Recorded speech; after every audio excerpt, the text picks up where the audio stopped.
Welcome to Career and Leadership Real Talk, the no-nonsense guide for ambitious managers who want to have more impact and progress their career. I'm Pamela Langan, a job search coach and expert CV writer specialising in helping frustrated professionals land the jobs and pay rises they know they deserve. And I'm Jackie Jagger, a leadership and mindset coach specialising in helping newly promoted and new to role leaders to avoid the dickhead trap and lead with confidence. Between us, we've helped hundreds of leaders and managers to find new roles, take ownership of their careers, and handle the challenges that job searches and leadership responsibility inevitably bring. And now we're joining forces to share with you what we know has worked for our clients. Hello and welcome to this week's episode. Today, we are talking about preparing for promotion conversations because we know that this comes up for a lot of our clients, and I'm sure there's lots of our listeners that will also feel the same way. But a lot of our clients are doing amazing work. They're letting their heads down. They're really making a difference within their organizations, but they're not actually having those conversations that make the promotions likely. And most of these people know they're doing a great job. They know they're doing really well. And they also know that they could probably do their boss's job and maybe even do better than them. So today, we're going to unpack all of this like we always do. So where do we start with this one? Because this is a big one, isn't it? It is. And I've just see this so often in conversations with clients where people are ambitious, they know that they want to progress. And when I ask them about what their time frame is, what have they already done about it, the answer is so often that they are just working really hard and performing well, and essentially their strategy is make sure that I tick all the boxes on my next performance review or appraisal. So I think people have this intention that they want to get promoted, but they don't always then have a strategy for how to make that more likely. And when I talk to them about what they could do, often it's because they know what the strategy needs to be, but they feel uncomfortable actually doing it. So I think it's really addressing the elephant in the room, which is if you know what you want and you want to go and get it, you've got to take action to make that happen. And just performing really well and waiting for the tap on the shoulder might work in some instances, but more often than not, what that does is gets you a reputation as a doer. You're a reliable pair of hands, and it's very easy for other people to not take action to create that opportunity for you or to make that happen. And you can't really blame them, because if you're not doing it and you're not making it happen for yourself, then it's easy for other people to ignore. Yeah. And I think why would your manager push you out of the team into a bigger role if you are performing perfectly well in your role? In fact, you're probably making them look good.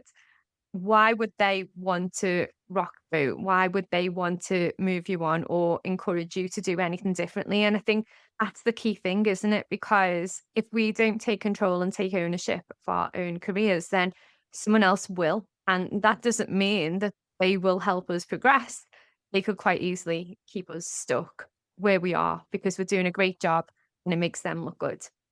Yeah, and I think there's some great managers out there who do push people and who do great talent mapping and succession planning, but people are often busy, especially once you're already in a leadership role yourself. Your line manager is busy, they've got a lot on their own plate. And also, your line manager is often not the person that has the capacity to make that happen for you, because unless they're going somewhere and they're recommending you as their successor, a lot of the opportunities that might be possible are not necessarily their decision anyway. And I think the big thing is that if you appear patient and willing to wait, if that's what people are seeing, then don't be surprised that they expect you to be patient and willing to wait. So if you're not making it clear what you want, if you're not making it clear that this is something that you're in the market for and you want to create, then it's just really easy for things to sail along as they are. And I think beyond that, it can be awkward to have the conversation, because so often people don't want to rock the boat. They don't want to seem too big for their boots. They don't want to set a timeline. And I think what really brought this home to me was a recent conversation where I'd had a discussion with a client, and then a month later, they'd gone off and actually had some of these conversations. And what struck me about it in the second conversation with that person was, this is really unusual for someone to have had that reflection in our previous conversation and then gone off and done something about it, and then come back to me a month later, already having had the conversations. It really struck me that most people do not do that. So I think that was what really brought it home to me of, this is probably something that people don't know how to do, don't know whether to do it, don't know how to approach it. And that's really what kind of brought this up the agenda for recording as an episode. Yeah, and I think that's absolutely right, isn't it? That people don't really know how or where to start with it. And one of the things that I see when I'm working with people on their CVs and even like with interview prep is people are really quite modest. Nobody really wants to boast. Nobody wants to put themselves out there and say, I'm an expert in this or I do this really well. But they do want people to see and notice the things that they do well. But most people really hold back from shouting about what they can do. And like you just said, like a few minutes ago, if you don't do that yourself, probably nobody else is going to do that for you. And then you're leaving your career in other people's hands. So it's an interesting one, isn't it? And I suppose apart from the fact people don't like shouting about themselves, like why else do you think that they don't have the conversation around this? I think, as you say that, what strikes me is there's a lot of, most of our listeners are in the UK, and there's a very British thing of what we should do is be modest and wait for other people to notice. It's okay for us to have praise from other people, but it feels a bit weird and a bit uncomfortable to be the one saying how great we are. So I think there's also a thing of fairness where it feels like we should be rewarded. If we're a strong performer, I feel like I should be noticed. I feel like somebody should be watching and realizing that without me having to say. It doesn't feel like I should have to be the one to go out there and get noticed.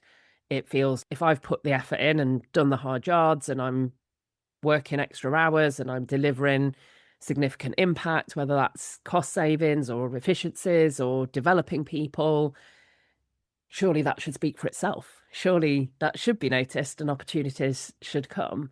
So I think there's a kind of perception there that's how it should be, but in the real world, that's not how it is. And often that is not through other people not noticing, it's just very temporary and they've got their own career to be worrying about and other things. So they're just not paying as much attention to our career as we are. And that's how it should be.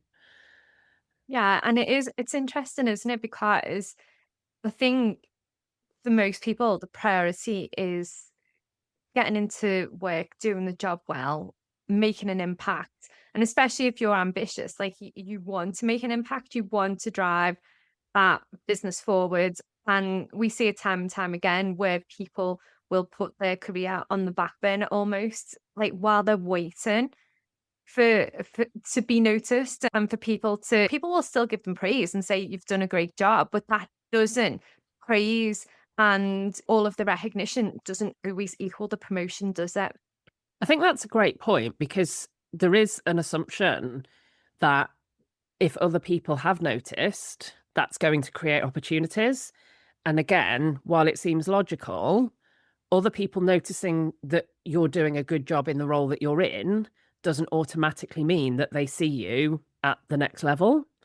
So just because you're getting praise and recognition for the impact you're having at the level that you currently are doesn't mean automatically that people are assuming that you would operate and create the same kind of impact at the next level. You've got to join the dots for people. You've got to be willing to step into it. The first step to getting what you want is knowing what you want. And then the second step is telling people what you want. just because you know it doesn't mean other people are aware of it, doesn't mean they perceive you in that way. And I think keeping it internal through modesty, through discomfort, through whatever it is, if you haven't been clear with people that this is something that you want, you can't assume that them thinking that you're doing a great job means that they think you would do a great job at the next level or in the role that you're aspiring to. Yeah, and it's a shame as well, isn't it? Because like I see this a lot where people feel like they've hit a ceiling point in the current organization and they start looking outside the organization. And then they'll get a job offer elsewhere because they're going after that promotion and they can go and articulate all of their experience and what they can bring to somebody else because they don't know them. It's a little bit easier. But then sometimes they'll get a shock because the current organization will give them a counter offer, for example. And then they go, oh, I didn't realize you valued me that much. And then they'll say, we didn't realize that you wanted a promotion because you hadn't mentioned it. So it's a really hard one, isn't it? Because it's like I see so much movement that would be quite unnecessary if people had those conversations. And I think a big part of it is knowing how to have the conversation. Because if I look back on my career, I remember I was lucky enough that my CEO came to me and was like, I think you're ambitious, but you haven't applied for this role. And I was like, oh. And I had assumed that they wouldn't see me as ready. And I was fortunate. I was in a small enough business, I was visible enough, and that perception was there. But that was totally not about me grasping the opportunity and having the conversation. And I don't think I really knew when I was in that situation how to go about having the conversation because I didn't want it to seem like an ultimatum. Because that point that you've made is so common that if people don't get a promotion, then ultimately, if they've hit a ceiling point and there's no opportunity, that is typically what will happen is that if you don't have an opportunity internally, then you feel like you've got to go and look externally. And I think a big part of it is simply the timing. If you have the conversation when you're already frustrated, when you already feel like you've been overlooked, when it hasn't been happening for you for ages, then that conversation is probably not going to go as well. And the thing that happened with the client that I was talking about was that he went and had that conversation months ahead. He was saying to me, if this doesn't happen in the next 12 months, then realistically, I'm going to have to look externally. And so what he's been able to do is go and have that conversation, not at a point where it's going to be an ultimatum of, I've jumped through all these hoops, I've performed in these ways, these are the things that are already delivered impact. Are you going to promote me or do I go somewhere else? What he's been able to do is to say, I'm in this process. By this point, I will have done 12 months in this role. These are my KPIs that I'm currently delivering. This is how I've already demonstrated impact. You know that I'm ambitious. You know that I want something. Am I realistically going to be in the frame for things? And crucially, what he was then able to do is say, and if not, what do I need to do differently? If I want to be in a position where I've been promoted within the next 12 months, is there anything that I'm not already doing that you need to see from me so that when opportunities arise, my name will be in the frame? And actually what he got was a lot of reassurance. It was, we really value you. We want to keep you within this business. It's not going to be overnight, but we understand why you feel that you're ready. We want to keep you. And there was a real sense of reassurance that it's not going to be immediate, but yes, it is realistic for you to expect that in the next 12 months, there will be an opportunity available for you. Yeah, and it is really interesting that it works like that because I've been in a similar situation myself where I was in a role and I was really upfront and said, you know, I enjoy this role, but this is not where I see myself in the future. I want to progress. I would like to have a manager title. I would like to become a senior leader at some point. And I said, I don't know what that looks like. And I would absolutely love your help in figuring that out. And what that meant for me at the time was a few sideways moves internally to gain more experience and to do roles that had more depth to those roles and to manage mini projects and all of this kind of stuff.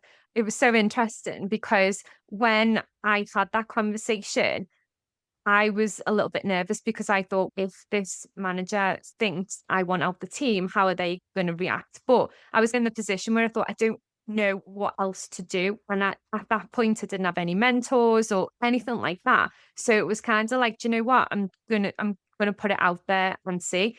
And it was really good actually how that manager handled it because she almost took it on as a bit of a project for her to help me progress. And then with that, each move I made, she then also put a good word in for me. So then when I did get the management role, that came with her saying, she's been doing the work in the background, like she's ready for it. I think she's a good choice. And that was what it needed for me to be able to secure that role and then move forward in a management role. So I feel like you can have those conversations and sometimes they can be a bit uncomfortable, but other times they might surprise you, mightn't they? Where people are like, actually, this is great because I don't know about you, but when I'm managing people, if I can help them progress, then that's the most rewarding part of being a leader for me. Absolutely. And I think what's really interesting is you had that conversation, and that, by the sounds of it, didn't just impact on the next move, but actually that person then, with subsequent moves within the organization, still had some background involvement, still was putting a word in.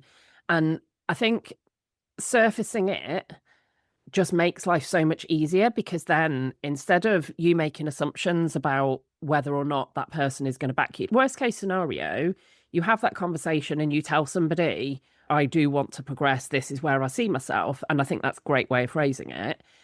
I long term, this isn't where I see myself. This is what I'd like to get to. And worst case scenario, they're not supportive or they don't show any interest or they capture it as part of your annual review form and do nothing with it. But further back, it doesn't set you back to have had that conversation. So I think it's just so crucial to be willing to surface those things and to see where it goes, because that information, you can then make decisions about what to do next. And I'm interested in the timing. So did you raise that as part of a regular one-to-one? Did you do that as part of an annual appraisal? When did you have that conversation? So that particular manager was really good with the one-to-ones. We used to have a weekly catch up and a monthly one-to-one. She was meticulous with the catch-ups and the time that she spent with the team. So that was part of the weekly catch up where I just said I was ticking all of the boxes, I was doing everything. She was like, it's going really well. And I was like, that's great. This is not really where I see myself though, but I don't know what the future looks like. And it was actually good because I was able to start that conversation with her. And she was saying there could be different options, different things to think about. You go away and reflect on it and see what you would like to do. And it felt like it was really supportive. Lots of people had said to me, don't mention it to her because she won't support you. So it was interesting that she did support it. So I think that was one thing I learned is that don't listen to other people, have the conversation and deal with the consequences yourself. You don't go by what other people say and what they think you should do. And what I also love is that you had that conversation as part of a weekly one-to-one. So you didn't wait for a career section on an annual appraisal, because that's something that I think people often do is they gear themselves up for this once a year conversation and then it feels quite high stakes. Whereas if you bring that to the fore at a point where the conversation is specifically geared around this, I think it takes some of the pressure off and that can feel slightly lower stakes. It can also come as a surprise, whereas during a career conversation within something like an annual appraisal, people are expecting it. And so that has pros and cons. But broadly speaking, I would say have the conversation separately, have the conversation when you're ready to have the conversation, or possibly before you're ready to have the conversation more accurately. But don't wait for this structure, because what you'll often find is then it can be more conversational. It can be more of that, okay, this is where I see myself. What advice do you have for me? What would you tell me? How did you get to the role that you're in? And also, I think about who you have the conversation with, because in my example, he didn't have that conversation with his line manager. He had that conversation with his manager's manager, because that's the person that can make the decisions. That's the person who really needs to know. And as much as his manager would probably be supportive and does know that he wants to progress, actually, what was important was for his boss's boss to know, I've got to a point now where I have got a timeline in mind. I really want to know whether that's going to work for both of us. So I think about who you're having the conversation with, think about the timing, and also think about reminding people of the impact. When he was describing that conversation to me, he didn't just go into it with the thing of, I want to progress, and if I don't, then I'm going to be off in 12 months. It was these are some of the things that I've been doing this year, reminding people of the good work, reminding people of the impact. Again, don't assume that they've got long memories. Don't assume that people will remember the thing that you did 3 months ago or 6 months ago, because they've moved on. They've had 100 other things that they've had oversight of or that have had impact since then. So, yeah, I think you've got to state your case, pick your timing, and think about who you're having that conversation with, as opposed to just sitting within the formal boxes of, here's a career conversation within an annual discussion. That's my one and only opportunity. Yeah, and I think when you do that, it does make it easier, because I think what I see with lots of my clients is they wait until that annual appraisal. And if the manager isn't great at having regular one-to-ones throughout the year, then within that annual appraisal, you can be hit with all kinds of things. So you go in there thinking, this is the time where I'm going to go in and I'm going to say, I'm ready to be promoted and ready to move on, ready to see what else there is. And then that manager might hit you with a load of things they think you need to work on, and it kind of derails the conversation. So I think that you're absolutely right that it does need to be that separate conversation, or part of more of a, if you're having regular catch-ups, it needs to be more of a conversation than an actual formal thing, because it's, apart from the fact it's easier to have that conversation in that format, it also just takes away anything that comes out in that annual appraisal and all of that stuff, anything that could derail that conversation. You're not even thinking about any of that stuff. You're just having the conversation about the progression that you'd like to achieve. And I think that helps and makes it a bit easier as well. Absolutely. As you were talking there, I was thinking of all the other things. Of that manager's probably got several appraisals that they're doing. So they're trying to collate stuff across a number and get a number done. They've also, in preparing for the appraisal, tending to think about, what are your strengths, what have you done well, but also what are your development areas. That tends to be the format for appraisals. Whereas if you take that initiative at a separate point, you can really hone in on the positives and the strengths and the ways you're contributing, without having to have this whole balanced discussion about what objectives have you met, what haven't you met, what's your objectives for next year. So yeah, it's definitely, I think, cleaner and more straightforward to have that conversation separately. And the other thing I think that's really key is that organizations don't always have the ability to give a clear or immediate answer. So your example was great of, yeah, there's not a linear, you're here, you've told me that you want to progress, the next step is the next level. There was some lateral movement, some different opportunities, and that kind of thing of, what's it going to take for me to be at that next level?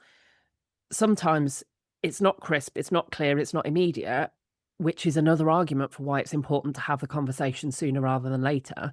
Because if you're thinking my next step is to go straight up, but actually this would benefit you, it might be that there's projects that you can get involved in. It might be that there's other movement. It might be that there's different ways. And it might just be that there needs to be a little bit of patience of, because organizations, I've been in the room where we've talked about talent mapping and succession across organizations. And what happens is that people who are clearly ambitious and who you know are a flight risk, they're prioritized. When there's opportunities, those people do get prioritized. So if you haven't put your hat in the ring and been clear that I'd love to stay here, I see my career here long term, but contingent on that is I do want to get to this level, then those conversations will potentially overlook you in favor of somebody that's had the conversation. Yeah, and when you were talking then, I just thought, yeah, do you know what? Sometimes if you do take that manager by surprise and they're not expecting to have that conversation, their initial thought might be, oh, wow, where's this come from? I wasn't expecting this. And I think sometimes as well, like from speaking to clients who've been in that situation with their direct reports, sometimes what can happen is they can go into panic mode a little bit and go, but we can't do without you. What will we do? How will this look? So their initial reaction might not be exactly what you want or what you need to hear at that point. So that's where it is important to just start the conversation, start putting those seeds in, then open up the conversation as you move forward. And I think when you do that, once they've had a chance to digest it and come away from it, 9 times out of 10, they're going to come back with some ideas on how you can do that. Or in some cases that I've had with other clients, is like what they need to work on in order to be ready. Because I think it's one thing doing a great job and feeling that you're ready for promotion. But it's another thing if your manager thinks you're not quite there on certain aspects. So then you've got the opportunity then to say, what does that look like? How can I improve that? How can I start working on that? What would I need to do in order to achieve that thing and progress within in this business? And I think they're all really good conversations to have, because if you don't have them, you're just going to stay exactly where you are, or you're going to wait until the role comes up internally. You might be overlooked because somebody else has been doing the positive PR for themselves. You may have to then leave the organization. So really, you've got nothing to lose in starting those conversations. And I love what you were saying there, because some of those conversations, if you have the conversation early, you can say, okay, what would I need to demonstrate in order for you to feel that I was ready? And that's not an easy question for somebody to answer. There's often a thought process that goes behind that where somebody doesn't have the immediate answer for you. Sometimes you'll get reassurance. You'll get, do you know what? You're already doing everything that you need to do. You will be in the frame. And great, you get the reassurance. Often there are areas that people would need to see, but they might just have this kind of feeling of, oh, you're not quite ready yet. And that's some of the most frustrating feedback of you're just not ready yet. So having that conversation means that you can start to prompt and you can say, okay, so what would you need to see from me to feel that I was ready? What do you see from people that are operating at that level that maybe you don't see or don't see enough of from me?